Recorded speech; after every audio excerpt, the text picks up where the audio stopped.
going to welcome Anna Lappe, who is a best-selling author. She is an advocate for sustainability and justice along the food chain, and she's also an advisor to funders investing in food system transformation. So clearly, this is the extension of the conversation we've been having all day long. Her most recent book, Diet for a Hot Planet: The Climate Crisis at the End of Your Fork and What You Can Do About It, focuses on the connections between healthy diets and a healthy planet. She's going to expand on that, and I certainly don't want to steal any of her fire. She's a really unstoppable entrepreneurial spirit that you're about to hear from. She is the founder or co-founder of 3 different national organizations, including the Small Planet Institute, which she launched with her mother. Many of you will be familiar with the work of Frances Moore Lappe. And she also works with Real Food Media, and that develops communication strategies and critical analysis for food systems change. She does all that and manages to be a mom as well. I'm not exactly sure how she does it all. Anna, I am so honored to welcome you and to hand over for our final keynote speech of the day. Well, thank you so much. And I've really enjoyed the little bits of the panels that I've seen so far, and hope what I have to share with you all today is just further food for thought. So I want to begin by saying hello to all of you, no matter where you are in the world. I am beaming in from Berkeley, California, unceded Ohlone land. And I want to say I apologize if I am interrupted by a dog or a child or both at any point. We're in lockdown here, so my kids are doing Zoom school inside, and they promised they wouldn't come interrupt. We'll see how that goes. So again, just a real delight to be here, and I look forward to being part of the conversation going forward as well.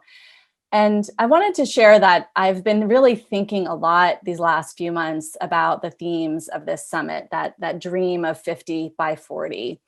In part, it's because I have spent a lot of the last few months helping my mother, Frances Moore Lappe, write a new introduction and a new recipe section to a book she wrote 50 years ago. So for the 50th anniversary edition of her first book called Diet for a Small Planet. Some of you may be familiar with it. It was published in 1971, and it would go on to be read by millions of people around the world and really help make a profound shift in how people think about the root causes of hunger and the connection between what we eat, what we put on our plates, and the planet. The book for her was really sparked by this historical moment she was living in. So when she was working on Diet for a Small Planet, this was the late 1960s, and there was a global crisis underfoot. It wasn't a pandemic, it was a hunger crisis. And she heard the so-called experts warning that we were facing imminent global famine. For those of you who were alive back then, you might remember Paul Ehrlich's The Population Bomb had just been published. Images of malnourished children from unnamed African countries were flooding television screens. And there was this global alarm about hunger. And so she was really curious to understand why behind these frightening proclamations. And to answer that question of why, she dug into the data. And what she discovered at first really shocked her. What she found was that actually the world was then, and it's still true today, was producing more than enough food for every single man, woman, and child on the planet. That many of the countries that were being hard hit by famine were actually net food exporters. And this shocking data prompted a new question for her. So it went from why hunger to why hunger in a world of plenty. And that question would go on to shape the core insight of her life's work, that the root cause of hunger is rarely a problem of productivity or a lack of food, that the root cause of hunger is so often a lack of democracy, that it's the lack of having that power to make a stand for what food is grown, how it's grown, where it's grown, and by whom. And to me, those are exactly the questions that you are grappling with as a network, that as you're thinking about this 50 by 40 vision, to me, it's very much about this fundamental question of food democracy. What we've seen is this lack of democracy has led to a food system dominated by industries, driven by profit, no matter the cost to people or planet. And nowhere have we seen this more than the industrial meat industry, what my mother warned us about back in the 1970s. As you all, if you're tuned in to this summit, you likely know it's a production system that squanders land and other resources that could be used to feed people directly. That worldwide, more than 80% of agricultural land is now used for livestock, including grazing and feed crops, yet livestock provides less than a fifth of the world's calories. Along with her book's political analysis, my mom included 140 plant-centered recipes to show that you could get enough protein without depending on the industrial meat food chain. It was an idea that was radical to many in the US at the time, even though it reflected a dietary pattern, which is mostly plants with animal proteins as accessories, if at all, a dietary pattern that's really common in diets around the world. But at the time, this was a heretical idea that you could possibly get all your protein needs met from the plant kingdom. 50 years ago, she and others already saw so clearly the incredible destructiveness of this industrial meat model. Not only that it's a wasteful use of land and resources, it's not good for the environment, not good for farmers or workers, not good for us as eaters. That she stressed what it is good for is incredible profit and consolidation of power for some of the biggest corporations in the world. The consequences of this industrial meat model are so much clearer now than when she was writing, as you all know. Today, when we talk about the consolidation of power in this sector, we can note that just 4 companies now control 80% of beef packing, 85% of soybean processing, almost 2/3 of pork packing, and half of chicken processing, with farmers and ranchers getting a tinier and tinier slice of the pie. We see this consequence of this consolidation of power in the unchecked impact of this industry. We see it not only in farmers and ranchers getting that smaller and smaller slice, but we see it in consequences on forests as more are plowed under to grow feed crops. We see its impact on water resources, on insect populations, on human health, and so much more. I've been thinking about all of this and the themes of this summit, of course, in the context of what we're all experiencing, this global pandemic. And I keep coming back to these words that I read from Indian author Arundhati Roy from early in the days of the pandemic, earlier this year. Some of you may have read this article she wrote in the Financial Times as well. And she said, historically, pandemics have forced humans to break with the past and imagine their world anew, she said. This one is no different. It's a portal, a gateway between one world and the next. We can choose to walk through, dragging the carcasses of our prejudice and hatred, our avarice, our data banks and dead ideas, our dead rivers and smoky skies, or we can walk through lightly with little luggage, ready to imagine another world and ready to fight for it. As this crisis crashes the status quo all around us, it is an opportunity, particularly for those of us who want to upend the global industrial meat industry. This crisis has certainly exposed so many of its flaws, but it is an opportunity only if we make it one. There is nothing inevitable about a crisis turning into an opportunity. As Roy says, we have to fight for it. After all, crisis moments have shown the destructiveness of this production model before, and yet the explosive growth of animal agriculture in the last half century is staggering. Think about it. Consider it was back in 1906 that Upton Sinclair wrote his novel, The Jungle, exposing the terrible conditions of meatpacking plants here in the US. Yet today, we see even faster line speeds, worse working conditions, and the latest atrocity, more than 75,000 meatpacking workers have gotten sick from COVID-19, 339 have died from it, and 1,400 workplace outbreaks in the United States to date. Consider that scientists have been raising the alarm for decades about using antibiotics to speed growth in factory farm animals and prevent disease, arguing the practice would stoke antibiotic resistance. My own father wrote a book about it in 1986 called Germs That Won't Die. Yet here in the US, an estimated 70% of antibiotics are still being used, not in medicine, but in factory farms. The international organization FAIR, who you just heard from on the last panel, estimates that antibiotic resistance could cause 10 million deaths a year and cost up to $100 trillion in lost output between now and 2050. Consider that Rachel Carson warned us about the threat of pesticides back in 1962 in Silent Spring, and yet today we still see the incredible impact of pesticides used on agricultural land around the world. A recent Friends of the Earth study found US agriculture is 48 times more toxic to insects than it was 25 years ago. Or consider that the United Nations Livestock's Long Shadow warned us way back in 2008 that livestock production then was producing more greenhouse gas emissions than all planes, trains, and automobiles combined. Or that Mike Davis and many others have warned us about the connection between pandemics and industrial livestock operations for years.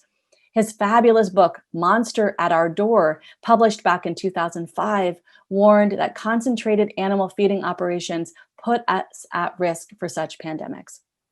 So we have had truth tellers like these, many of you, I'm sure, tuning in right now, raising the alarm about the real costs of the overproduction of meat and dairy, particularly the scourge of factory farming, for decades.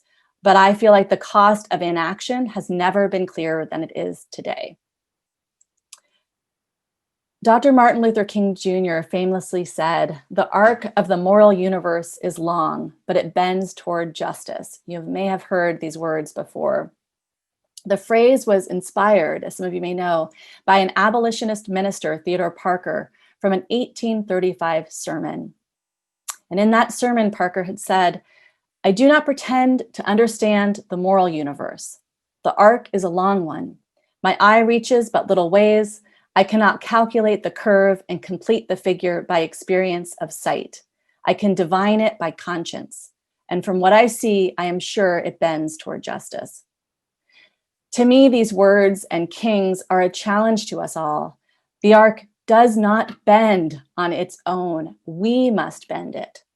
And when it comes to fighting for a more moral food system, one that protects workers and farmers alike, one that is humane to all the world's creatures, we must act now and we must act boldly. Before sending you off to the rest of the summit, I wanted to share some ideas for how I've been thinking about how we can harness our collective power in this moment. First, I believe we must act boldly, as I said. We must be bold. We have to ask for what's needed, not what seems politically possible. We have to turn up the consciousness of the consequences of industrial livestock production. We have to make investing in it, financing it, propping it up with public dollars, a liability for any institution that would continue to do so. Second, we should be confident in communicating complexity. We can't pretend this problem will be solved by silver bullets or simplistic action. We can't solve the meat industry's impact on climate, for instance, by swapping ingredients in feed to make cow burp less methane, or by innovating the perfect meat replacement product. Sure, those kinds of innovations may help, but we have to get to root causes. We have to talk about the lack of this food democracy all around the world. We have to call for the real radical changes that are needed. We have to focus on systems interventions. Consider the need to connect the dots between food and climate. When the IPCC's latest report on land use and climate change came out, it really helped raise awareness about the links between food and climate, that our global food system is contributing as much as 37% of all of our emissions, and that unchecked, these food-related emissions alone will push us past the Paris Agreement goals for limiting global warming. But how to take on those emissions, it's complex stuff, and that's okay. To do that, we must not shy away from this complexity of either explaining the problem or developing the solutions. And we absolutely need a broad, inclusive approach to tackle the global food system's impacts. Anything less will undermine the real radical change we need. Third, we must think globally, which is why a summit like this and an organization like this one is so critical. Without this approach, I worry that we would just be creating the balloon effect. You may have heard of this, or you can imagine yourself a balloon. You squeeze one end, you change the shape, but the air doesn't go anywhere. We've learned this lesson over and over again with campaigns taking on sticky global problems. Take the anti-tobacco movement. We saw where countries took bold action to reduce smoking, there was huge progress. And at the same time, the tobacco industry responded by moving into new markets and shape-shifting into more palatable forms, vaping or light cigarettes, the balloon effect. The anti-tobacco movement has long seen the need and acted on it to engage on a global level to tackle the problem.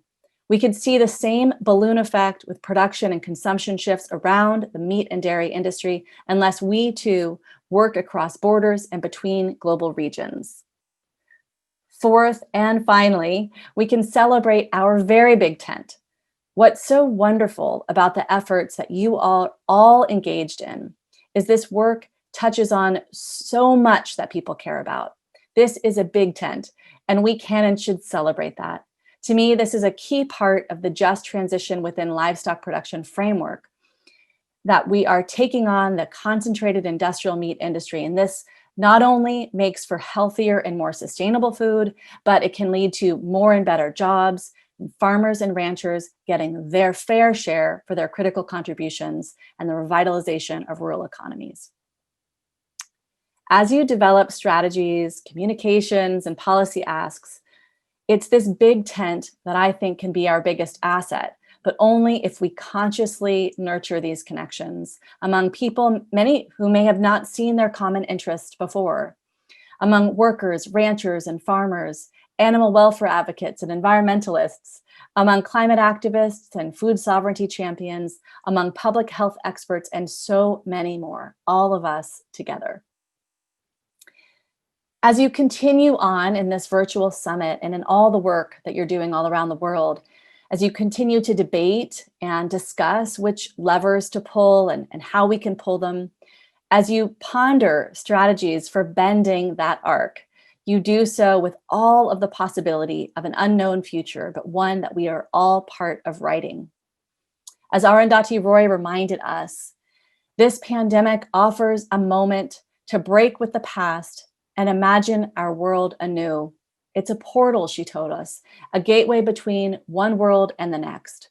So let's choose to walk through it together, ready to imagine another world and ready to fight for it. Thank you.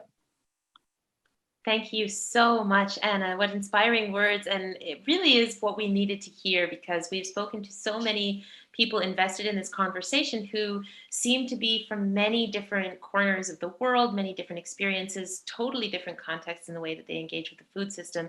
And you've managed to make us feel like we are literally all in a tent together. Such an inspiring conversation. I want to open this conversation up to our participants who are joining us from 60 countries around the world. If you have joined us and you have some questions for Anna, you can always go to our Slido tool and add a few of your own questions. I'm going to continue part of what you were speaking about, Anna. You've been talking about really a question that seems to be clutching at the heart of a lot of people. I've seen this question come up over and over again in our polls, which is, here we have a meat industry that we want to engage with. Some people involved in the conversation and involved in this summit are part of the meat industry. But what we are getting is this kind of monolith picture, one big power, and then everyone else over here, which isn't what you're describing. You're describing a much more complicated picture. So if we were to re-envision the way that we engage with the meat industry, how would you like us to do that? How should we be seeing ourselves in that work if it isn't actually just a one monolith and a small group over here? That's a really great question. And I have a couple things I want to share. I also feel like it was a small victory that we made it through these few minutes without any interruptions from children or the dog. So feeling a sigh of relief on that one. But I think that, you're right about that. It isn't monolithic. I think, though, my hesitation in answering that question is that, while yes, it is absolutely not monolithic. And I think that what's really important is, as I said, that big tent, which includes not just people and movements and organizations on one part of the food chain. It includes producers all along the way. But I will say, again, I'm kind of have this framework of a 50-year time span. If you look over these 50 years, what we have seen dramatically change is this consolidation in the industry.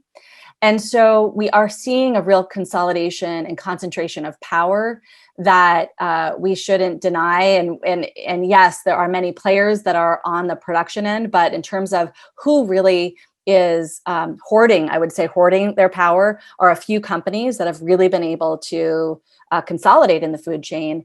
And so, if we really want to have much more of that complex story of food production, part of what we need to be working on, and hopefully one of you is doing exactly this, is to be really enforcing our domestic antitrust legislation, is really be thinking about how do we actually diversify the markets for all the food products that we're talking about, because without that kind of breaking up of that consolidated power, we're seeing a lot of distortions in the marketplace. We're seeing that farmers and ranchers are so pinched financially. We're seeing consumers on the other end are also given fewer and fewer choices of what's available to them. So while I think, yes, it's a complex story, at the same time, there is a very one of the clear kind of narrative threads of these last 50 years has been this increasing consolidation of power that we can't shy away from talking about. I want to thank you very much for that thoughtful answer. I want to give you a question that comes from one of our participants. Which current trends give you the biggest hope when you think the transition might be possible? Yeah, that's great. And I was actually talking to my husband about what I wanted to share with all of you. And he was like, Anna, are you sure you don't want to offer more of your message of hope? Because I do feel like, I really heavily emphasize these trends that we've seen over the 50 years that have not been positive. And yet at the same time, again, looking at this 50-year vantage point, as my mother and I were reflecting on what she wanted to share with her readers over 50 years, there's so much that has happened that is so positive that if either of us had predicted this would happen, everybody would have thought we were just completely starry-eyed, naive idealists. And so let me share, some of those trends. And let me just start first with what I have been reflecting on dietary shifts. So 50 years ago, my mother wrote this book, Diet for a Small Planet. Again, I want to emphasize that its message that you could get all the protein you needed from plant-centered foods was, of course, common knowledge to most cultures everywhere in the world. But in the US, there was this dominant message pushed by marketers of meat that you needed their products to thrive. And at the time, her message was so heretical that the National Cattlemen's Beef Association actually hired nutritionists to cook her recipes to show you couldn't possibly survive on them. But flash forward 50 years, and I sat with the book and I sat with the 140 recipes. And I said, Mom, we need to update these recipes. The diet of plant-centered foods in the US and in the global north has so radically shifted over these 50 years. We have seen incredible strides in the diversity of the cuisine, the uplifting of this incredible healthfulness of all indigenous diets in the plant-centered cuisine story. And so for the recipes in the book, I worked with a recipe developer and we have all new recipes. I told her, sorry, Mom, we're getting rid of the soy flour, soy grits, there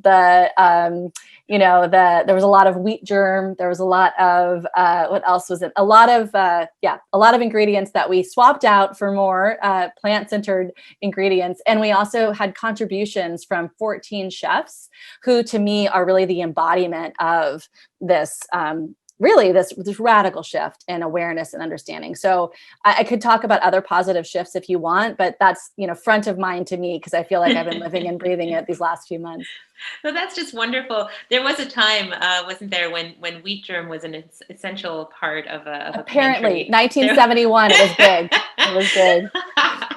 I want to give you a question that comes from Jackson Bazingo, who is with Real Food Systems. He's a youth ambassador from Tanzania, and asks, how can developing countries be assisted in this food transition? Well, I think this is a really great question. And I think that, I'm certainly seeing emergent in the global south, again, this would be a trend I've seen in the past several decades that I've been working in this space, is this incredible trend of really strong social movements emerging to really give voice to farmers and ranchers and give voice to those who are really embodying that kind of food democracy message. So one of the hats I wear over the last several years has been working for a foundation and helping to fund social movements on the ground that are part of this transformative shift. And that's given me a lot of energy and hope. So we're seeing groups, just to name a few, like the Alliance for Food Sovereignty in Africa, or AFSA, which now has member organizations in almost every single African country. And they are an incredible collective voice for calling for the kind of ecological food systems transition that I think we're all about celebrating. So you're seeing movements like that emerge just before COVID-19 shut down all travel. Who knew this would have been my last trip, but I got to travel to southern India to be part of a learning exchange that was organized by a group called the Agroecology Fund. And there were about 100 of us from, I think it was like more than 60 countries, all coming together to talk about what are we seeing on the ground. And a lot of the folks there were movement organizations or food producer networks that were really part of this shift. And the reason why we were in southern India is because the state of Andhra Pradesh has been for decades now, in partnership with these social movements, been investing in ecological food systems there. And it most recently has a goal of, I think, reaching something like on the order of magnitude of almost 1 million farmers in the state to be part of this transition. So I think to answer the question, I think it's to look at where we're seeing this kind of movement organizing and energy that's really shifting governments, that's shifting philanthropy, that's calling on development agencies to fund differently, to fund agriculture in the global south differently. And again, I think that would be another positive trend that we've seen over the past several decades. Anna, I only have time for one last question. Philippa Rowland in Australia has asked, how can we swiftly map paths through the portal, find courage, commitment, compassion to change? And that seems to be a wonderful, we can close that screen now, thank you. That seems to be a wonderful place for us to land. Where do you draw that from? I love that. Where can we swiftly map our paths? I mean, I feel like that's what I hope all of you can tell me. I guess what I want to end with that in a way kind of gets to an answer to this question is, I've been studying and for many decades now, ecological food systems and what is the hallmark of a kind of ecological food system that's good for the planet and good for people. The hallmark of that kind of food system is biodiversity, that you simply cannot, that is the bedrock, that is the fundamental, you must have that. And so when I think about how do we swiftly map these paths, it is not going to be the same path for me as it will be for you. That part of our strength of this network of the global social movements is the diversity of our paths, that we can't just kind of pull one lever and think that's going to do it, that we all are situated in places that give us certain power, that give us certain access, that give us certain inspiration. And so we should tap that power and access and inspiration to figure out what our own path is. And then through summits like this, through networks like 50 by 40, be in conversation with each other, be constructive criticizers or productive criticizers of each other, to have that kind of healthy debate, right? That I think this forum can be really part of helping to do. And through that, I think is how we chart our own paths, that we share this vision of where we want to be, and then we each are going to walk our own paths to move us toward that vision. Anna, thank you so very much for being with us today. Well, thank you so much. It's been a pleasure. That was Anna Lappe. Of course, you can find more information about her on the Global Engagement Summit webpage. Here is, Anna, before you run away, this is a picture of you presenting to us today. We've had Mike Brennan, a sketch artist, with us today to capture some of the moments of engagement. And there we are with a quote from you right behind. Have a wonderful day, and good luck with kids and home and lockdown. And thank you again for being here with us. Thank you so much.